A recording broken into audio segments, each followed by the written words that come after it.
ಇಂದು ವಿಶ್ವ ಕ್ಷಯರೋಗ ದಿನಾಚರಣೆ ಮಾರ್ಚ್ 24. ಡಾಕ್ಟರ್ ರಾಬರ್ಟ್ ಕಾಕ್ ಅವರು ಈ ರೋಗವನ್ನು ಪತ್ತೆ ಹಚ್ಚಿರುವ ದಿನವಾಗಿರುವುದರಿಂದ ಇದನ್ನು ಆಚರಿಸುತ್ತೇವೆ.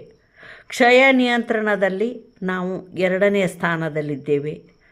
ನಾವೆಲ್ಲ ಸೇರಿ 2030ಕ್ಕೆ ಕ್ಷಯಮುಕ್ತರಾಗೋಣ.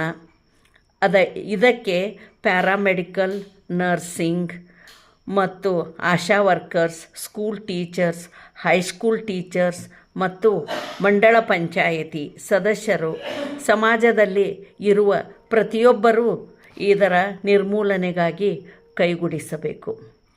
ಹಾಗಾದರೆ ಈ ರೋಗದ ಲಕ್ಷಣಗಳು ಯಾವುವು ಎಂದು ತಿಳಿದುಕೊಳ್ಳಿ.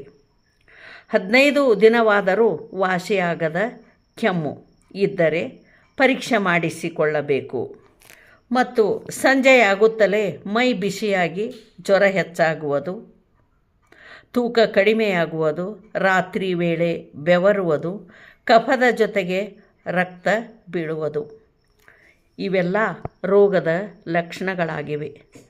ಈ ರೋಗಗಳು ನಮಗೆ ನಮ್ಮ ರೋಗ ನಿರೋಧಕ ಶಕ್ತಿ ಕಡಿಮೆಯಾದಾಗ ಮತ್ತು ಜನರಿಗೆ ಇದರ ಬಗ್ಗೆ ತಿಳುವಳಿಕೆ ಇಲ್ಲದಿರುವಾಗ ಎಷ್ಟೋ ಜನ ಈ ಪರೀಕ್ಷೆಯನ್ನು ಮಾಡಿಸಿಕೊಳ್ಳದೆ ಕುಟುಂಬದ ಜನರಿಗೆ, ಸಮುದಾಯಕ್ಕೆ ಈ ರೋಗವನ್ನು ಹರಡುವುದೇ ಮುಖ್ಯ ಕಾರಣವಾಗಿದೆ. ಅಂದರೆ ಸರ್ಕಾರದವರು ಕ್ಷಯರೋಗಿಗಳಿಗೆ 1 ತಿಂಗಳಿಗೆ 1,000 ರೂಪಾಯಿ ಸಹಾಯಧನವನ್ನಾಗಿ ನೀಡುತ್ತಿದ್ದಾರೆ. ಅದರ ಸದುಪಯೋಗವನ್ನು ಎಲ್ಲರೂ ಪಡೆದುಕೊಳ್ಳಿ.